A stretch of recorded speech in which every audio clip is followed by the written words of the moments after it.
Hola a todos.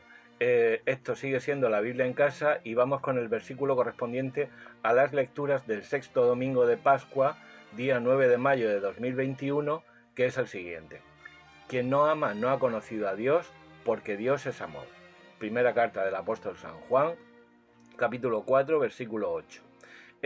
La afirmación tan conocida y tan potente de que Dios es amor, que la vuelve a repetir Primera de Juan, 8 versículos más adelante, en el mismo capítulo 4, versículo 16, la segunda parte del versículo 16, donde nos dice: Dios es amor y quien permanece en el amor permanece en Dios y Dios en él, que nos recuerda el versículo de la semana pasada.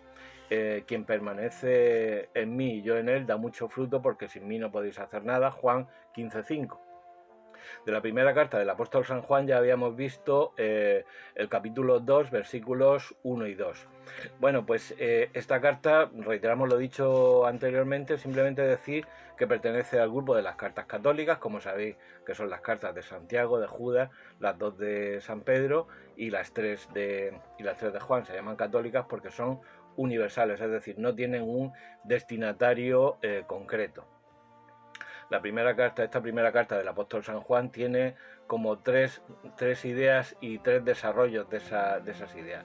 La primera es Dios es luz, la segunda Dios es Padre, la tercera Dios es amor, que es en el que estamos, que abarca el capítulo 4, versículo 7, es decir, el versículo anterior al que estamos viendo, hasta el capítulo 5, versículo 13.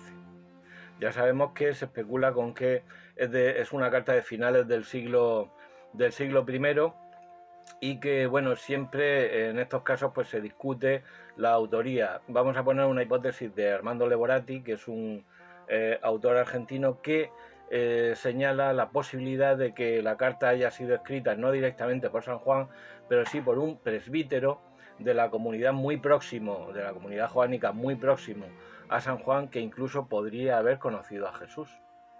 Este versículo, naturalmente, lo vamos a poner en relación, sería muy prolijo, serían muchos, pero lo vamos a poner en relación con uno que ya hemos estudiado, que es Juan 3:16, porque tanto amó Dios al mundo que entregó a su unigénito para que todo el que cree en él no perezca, sino que tenga vida eterna, o también con el mandamiento nuevo, Juan 13:34. Os doy un mandamiento nuevo, que os améis unos a otros, como yo os he amado, también amaos unos a otros. O también, por ejemplo, con Colosenses 2:2 o con Isaías 54:8 en el Antiguo Testamento. También veremos cómo León Dufour nos dice que para llegar a la conclusión a esta conclusión a la que llega San Juan, Dios es amor, ha habido un desarrollo histórico muy amplio a partir del Antiguo Testamento, y pondremos también alguna indicación sobre este concepto de Dios como amor, cómo se va decantando a lo largo también del Antiguo Testamento y llegando a su plenitud, naturalmente, en el Nuevo. El versículo comienza: quien no ama no ha conocido a Dios. La palabra conocer implica en el vocabulario bíblico, como nos dice también León Dufour, una experiencia vital, es decir, no solamente un mero conocimiento intelectual. Vamos a incluir también pues un par de fragmentos de la encíclica Deus Caritas Est de Benedicto XVI, en las que, bueno, profundiza un poco sobre esta cuestión y nos dice: el amor puede ser mandado, es decir, puede ser un mandamiento, puede ser mandado porque antes es dado. Y bueno, si la semana pasada hablábamos de los semipelagianos, ahora vamos a hablar de el Concilio de Cartago, el 16º Concilio de Cartago, celebrado en el año 418, bajo la presidencia del Papa San Zósimo, contra los pelagianos. Es decir, los pelagianos eran los que consideraban que la salvación la puede alcanzar uno con sus propias fuerzas y que no es necesaria la gracia. Este canon cuarto que vamos a incluir, lo que nos dice es que no es una doctrina cierta la que dice que la gracia simplemente nos abre el conocimiento intelectual, pero que luego la práctica de la caridad, la práctica del amor, es con las propias fuerzas de uno. Lo que dice San Zósimo y lo que es la doctrina de la Iglesia es que la gracia no solamente nos instruye sobre lo que está bien y sobre lo que está mal, sobre los mandamientos de Dios, sino sobre cuáles son y cuál es su manera recta de cumplirlos, sino que también colabora y coopera para que nosotros lo hagamos posible.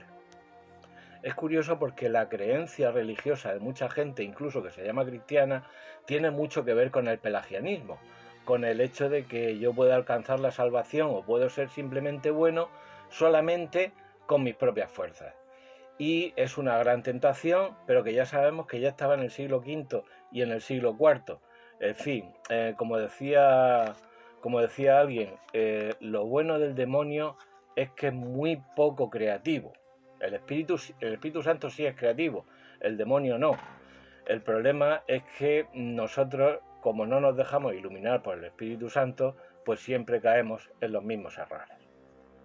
A mí este versículo me llama la atención porque lo primero que dice es: quien no ama no ha conocido a Dios.